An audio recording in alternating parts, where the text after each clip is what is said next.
നമസ്കാരം. ആസാദി വാർത്തയുടെ നൈറ്റ് എഡിഷനിലേക്ക് സ്വാഗതം. നോക്കാം ഇന്നത്തെ പ്രധാനപ്പെട്ട വിശേഷങ്ങൾ.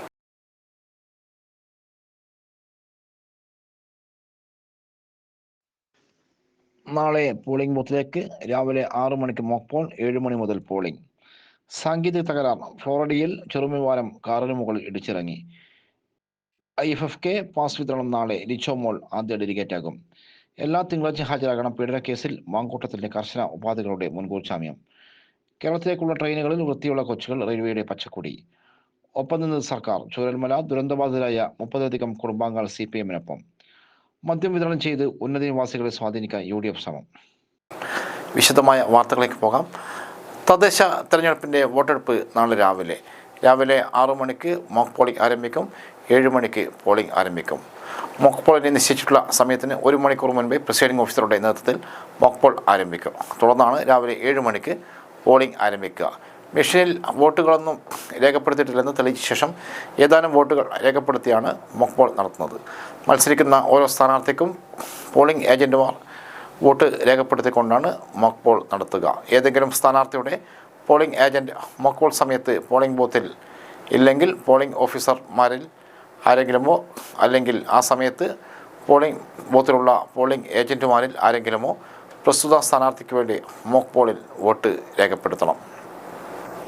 മത്സരിക്കുന്ന എല്ലാ സ്ഥാനാർത്ഥികൾക്കും വേണ്ടി മോക്ക് പോളിൽ വോട്ട് രേഖപ്പെടുത്തിയിട്ടുണ്ട് എന്ന് വോട്ടിംഗ് കമ്പാർട്ട്മെൻറ്റിലുള്ള പോളിംഗ് ഓഫീസർ ഉറപ്പുവരുത്തും. ബൂത്തുകൾ പ്രിസൈഡിംഗ് ഓഫീസറുടെ നിയന്ത്രണത്തിൽ. വോട്ടെടുപ്പിനായി സജ്ജമാക്കിയ അതാത് polling സ്റ്റേഷനുകളെ പരമാധികാരി presiding ഓഫീസർമാരായിരിക്കും.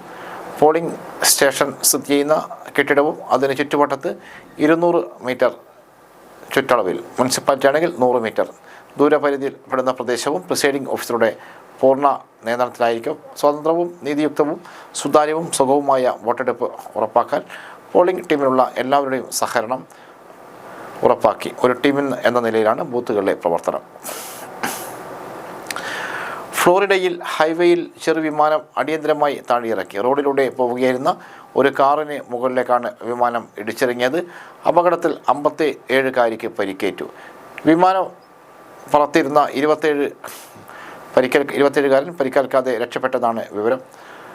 Fixed wing bridge കാറ്റ് 55 വിമാനമാണ് സാങ്കേതിക തകരാറിനെ തുടർന്ന് ഇടിച്ചിറക്കിയത്. പ്രാദേശിക സമയം വൈകുന്നേരം 5:45ഓടെയാണ് അപകടം നടന്നതെന്ന് ഫോക്സ് ന്യൂസിൻ്റെ റിപ്പോർട്ട് ചെയ്തു. എഞ്ചിനിൽ തകരാർ നേരിട്ടതിനെ തുടർന്ന് മെറിറ്റ് ഐലൻഡിലെ ഇൻ്റർസ്റ്റേറ്റ് 95-ൽ വിമാനം അടിയന്തരമായി ലാൻഡ് ചെയ്യുകയായിരുന്നു. സുരക്ഷിതമായി ലാൻഡ് ചെയ്യാൻ ശ്രമിക്കുന്നതിനിടെയാണ് കാറിലേക്ക് ഇടിച്ചിറങ്ങിയത്. വിമാനത്തിൻ്റെ പൈലറ്റോ ഒരു യാത്രക്കാരിയുമാണ് ഉണ്ടായിരുന്നതെന്ന് അധികൃതർ പറഞ്ഞു. ഇരുവർക്കും പരിക്കുകളില്ല. 2023 മോഡൽ ടൊയോട്ടോ കാമറിയാണ് വിമാനം കൂട്ടിയിടിച്ചത്. കാർ ഡ്രൈവറായ 57-കാരിക്കാണ് പരിക്കേറ്റത്.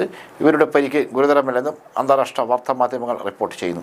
അപകടത്തെക്കുറിച്ച് ഫെഡറൽ ഏവിയേഷൻ അഡ്മിനിസ്ട്രേഷനും ഫ്ലോറിഡ ഹൈവേ പെട്രോൾ അന്വേഷണം നടത്തും. അടൂർ പ്രകാശ് നാടിന് അപമാനം. UDF കൺവീനറുടെ കോലം കത്തിച്ച് യുവാക്കൾ. നടി ആക്രമിക്കപ്പെട്ട കേസിൽ നടൻ ദിലീപിന് നീതി കിട്ടിയെന്നും സർക്കാർ അപ്പീലിന് പോകുന്നത് വേറെ പണിയില്ലാത്തതാണെന്നും ഉള്ള UDF കൺവീനർ അടൂർ പ്രകാശിൻ്റെ പ്രസ്താവനയ്ക്കെതിരെ യുവജന പ്രതിഷേധം. DYFI തിരുവനന്തപുരം ജില്ലാ കമ്മിറ്റിയുടെ നേതൃത്വത്തിൽ പ്രതിഷേധ പ്രകടനം നടത്തി. അടൂർ പ്രകാശിൻ്റെ കോലം യുവാക്കൾ കത്തിച്ചു. അതിജീവിതകളെ അപമാനിക്കുന്ന അടൂർ പ്രകാശ് കേരളത്തിൻ്റെ നാണക്കേടാണെന്നും രാഷ്ട്രീയ മാലിന്യമായി UDF കൺവീനർ മാറിയെന്നും DYFI നേതാക്കൾ പറഞ്ഞു. നടി ആക്രമിക്കപ്പെട്ട കേസിൽ നടൻ ദിലീപിന് നീതി കിട്ടിയെന്നാണ് തൻ്റെ അഭിപ്രായമെന്നാണ് അടൂർ പ്രകാശ് പറഞ്ഞത്. ഉന്നത പോലീസ് ഉദ്യോഗസ്ഥരുടെ നേതൃത്വത്തിൽ കുറേ പോലീസുകാർ ഉണ്ടാക്കിയെടുത്ത കേസാണിതെന്ന് ദിലീപ് പറഞ്ഞിട്ടുണ്ട്. അത്തരം കാര്യങ്ങളിലൊക്കെ നിരീക്ഷണം നടത്തണം. സർക്കാർ കേസിനെ രാഷ്ട്രീയമായി ഉപയോഗിച്ചു. സർക്കാർ അപ്പീലിന് പോകുന്നത് മറ്റ് ജോലിയില്ലാതിനാലാണ്.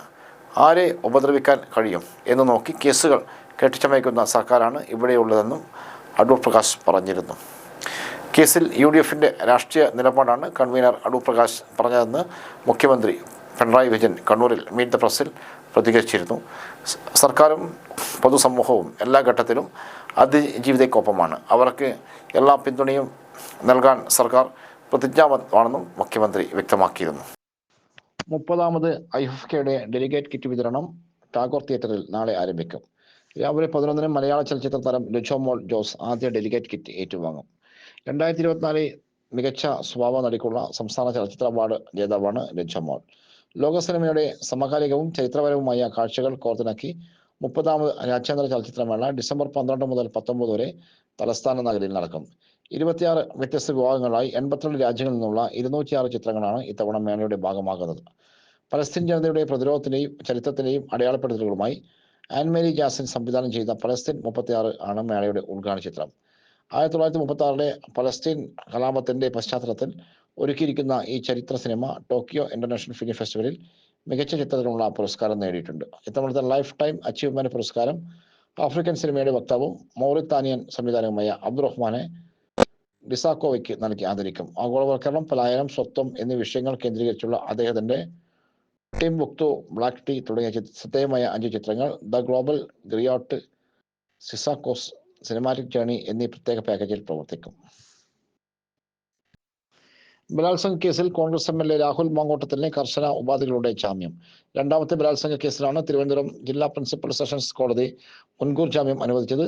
എല്ലാ തിങ്കളാഴ്ചയും രാവിലെ 10-നും 11-നും ഇടയിൽ അന്വേഷണ ഉദ്യോഗസ്ഥർ മുൻപ് ഹാജരായി ഒപ്പിടണം, സാക്ഷികളെ സ്വാധീനിക്കരുത്, അന്വേഷണവുമായി പൂർണ്ണമായി സഹകരിക്കണം തുടങ്ങിയവയാണ് ഉപാധികൾ. അതേസമയം മാങ്കൂട്ടത്തിനെതിരെ കൂടുതൽ വകുപ്പുകൾ കോടതി ചുമത്തിയിരുന്നു. പെൺകുട്ടിയെ പിന്തുടർന്ന് ശല്യപ്പെടുത്തുക, തടഞ്ഞു വെക്കുക, അതിക്രമിച്ച് കയറുക തുടങ്ങിയ വകുപ്പുകളാണ് കൂട്ടിച്ചേർത്തത്.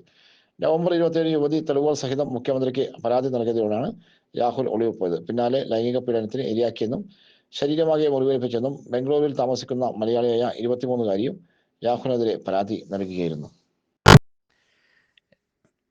കേരളത്തിലേക്കുള്ള ട്രെയിനുകളിൽ വൃത്തിയുള്ള കോച്ചുകൾ വേണമെന്ന മലയാളികളുടെ ഏറെക്കാലത്തെ ആവശ്യത്തിന് ഒടുവിൽ റെയിൽവേയുടെ പച്ചക്കൊടി. ഇതോടെ കേരളത്തിലേക്കുള്ള പ്രധാനപ്പെട്ട ട്രെയിനുകൾ പൂർണ്ണമായും LHBയിലേക്ക് മാറും. 2026 ഫെബ്രുവരി മുതലാണ് കോച്ചുകളുടെ മാറ്റം. ഏറ്റവും തിരക്കേറിയ Mangaluru mail, Thiruvananthapuram superfast, Alleppey superfast അടക്കമുള്ള ട്രെയിനുകളിലെ പഴയ കോച്ചുകൾ LHB കോച്ചുകളാക്കി മാറ്റുന്നതിനുള്ള ഉത്തരവ് ദക്ഷിണ റെയിൽവേ പുറത്തിറക്കി. Mangaluru central west coast train February 1-നും ചെന്നൈ മംഗളൂരു ട്രെയിൻ ഫെബ്രുവരി 4-നും ആണ് LHB കോച്ചുകളിലേക്ക് മാറുക. മംഗളൂർ ചെന്നൈ മെയിൽ ഫെബ്രുവരി 3 മുതലും ചെന്നൈ മംഗളൂരു മെയിൽ ഫെബ്രുവരി 4 മുതലും LHBയിൽ ഓടും. ചെന്നൈ ആലപ്പി ഫെബ്രുവരി 1, ആലപ്പി ചെന്നൈ ഫെബ്രുവരി 2, ചെന്നൈ തിരുവനന്തപുരം സൂപ്പർഫാസ്റ്റ് ഫെബ്രുവരി 3, തിരുവനന്തപുരം ചെന്നൈ സൂപ്പർഫാസ്റ്റ് ഫെബ്രുവരി 4 ട്രെയിനുകളും പുതുമോടിയിലാണ് ഓടുക. തദ്ദേശ തെരഞ്ഞെടുപ്പ് EVM മെഷീനുകളുമായി ബൂത്തുകൾ സജ്ജം. വ്യാഴാഴ്ച നടക്കുന്ന തദ്ദേശ തെരഞ്ഞെടുപ്പിനും ജില്ലയിൽ ബൂത്തുകൾ സജ്ജം. 20 വിതരണ കേന്ദ്രങ്ങളിൽ നിന്ന് പോളിംഗ് സാമഗ്രികൾ ഏറ്റുവാങ്ങിയ ചുമതലയുള്ള ഉദ്യോഗസ്ഥർ പോളിംഗ് സ്റ്റേഷനിലെത്തി ബൂത്തുകൾ സജ്ജീകരിച്ചു. ബുധനാഴ്ച രാവിലെ 8 മുതലാണ് ഇലക്ട്രോണിക് വോട്ടിംഗ് മെഷീൻ ഉൾപ്പെടെയുള്ള തെരഞ്ഞെടുപ്പ് സാമഗ്രികളുടെ വിതരണം ആരംഭിച്ചത്. വിതരണ കേന്ദ്രങ്ങൾ ജില്ലാ കളക്ടർ അരുൺ കെ വിജയൻ, തെരഞ്ഞെടുപ്പ് പൊതു നിരീക്ഷക R കാർത്തി, അസിസ്റ്റന്റ് കളക്ടർ എക്തദ മുസഫിർ എന്നിവർ സന്ദർശിച്ച് ക്രമീകരണങ്ങൾ വിലയിരുത്തി. തെരഞ്ഞെടുപ്പ് സാമഗ്രികൾ ഏറ്റുവാങ്ങിയ ഉദ്യോഗസ്ഥരെ റൂട്ട് ഓഫീസർമാരുടെ നേതൃത്വത്തിലാണ് വാഹനങ്ങളിൽ അതാത് ബൂത്തുകളിൽ എത്തിച്ചത്. വയനാട് നെടുന്തുന്ന ഉന്നതിയിൽ മദ്യവിതരണത്തിന് UDF ശ്രമം. ഉന്നതി നിവാസികൾ UDF പ്രവർത്തകരെ തടഞ്ഞുവെച്ചു. ചൊവ്വാഴ്ച രാത്രി 9-ഓടെയാണ് സംഭവം. ഉന്നതിയിൽ മദ്യവിതരണത്തിനെത്തിയ ലീഗ് കോൺഗ്രസ് പ്രവർത്തകരെ ഊരുമൂപ്പൻ്റെ നേതൃത്വത്തിലാണ് തടഞ്ഞത്. എന്നാൽ വിവിധ പ്രദേശങ്ങളിൽ നിന്ന് ലീഗ് പ്രവർത്തകർ എത്തുകയും സംഘർഷം ഉണ്ടാക്കാൻ ശ്രമിക്കുകയും ചെയ്തു. വിവരമറിഞ്ഞ് CPM പ്രവർത്തകർ ഉന്നതി നിവാസികൾക്ക് സംരക്ഷണം ഒരുക്കി. സംഘർഷ സാധ്യത കണക്കിലെടുത്ത് പ്രദേശത്ത് കൂടുതൽ പോലീസെത്തി രംഗം ശാന്തമാക്കിയായിരുന്നു. UDF പ്രവർത്തകർ കഴിഞ്ഞ കുറേ ദിവസങ്ങളായി വോട്ടിനായി പ്രദേശത്ത് മദ്യവും പണവും എത്തിക്കാൻ ശ്രമം നടത്തിയിട്ടുണ്ട്. വോട്ടിനായി മദ്യം വിതരണം ചെയ്യാൻ ശ്രമിച്ചതിൽ പ്രതിഷേധിച്ച് ഉന്നതി നിവാസികൾ ബുധനാഴ്ച രാത്രി 10-ഓടെ പ്രതിഷേധ പ്രകടനം നടത്തി. മുണ്ടക്കൈയിലെയും ചുരൽമലയിലെയും ദുരിതബാധിതരായ മനുഷ്യരെ ചേർത്ത് പിടിച്ച സർക്കാരിനും CPMനും പിന്തുണ അർപ്പിച്ച് പ്രദേശവാസികൾ ചുരൽമലയിലെ ദുരിതബാധിതരായ കോൺഗ്രസ് മുസ്ലിം ലീഗ് പ്രവർത്തകരായ 32 കുടുംബങ്ങളാണ് CPMനൊപ്പം ചേർന്നു പ്രവർത്തിക്കാൻ തീരുമാനിച്ചത്. കൽപ്പറ്റ ബ്ലോക്ക് പഞ്ചായത്ത് മുൻ സ്റ്റാൻഡിംഗ് കമ്മിറ്റി ചെയർമാൻ കോൺഗ്രസ് നേതാവുമായ നസീർ ആലയ്ക്കൽ അടക്കമുള്ളവരാണ് പാർട്ടിയുമായി സഹകരിക്കാൻ തയ്യാറായത്. ദുരന്ത ബാധിതരുടെ പേരിൽ പണം പിരിച്ചെടുത്ത് തട്ടിപ്പ് നടത്തുകയും വീട് വെച്ച് നൽകാതെ വഞ്ചിക്കുകയും ചെയ്ത UDF നടപടികളിൽ പ്രതിഷേധിച്ചാണ് പ്രവർത്തകർ രാജിവെച്ചത്.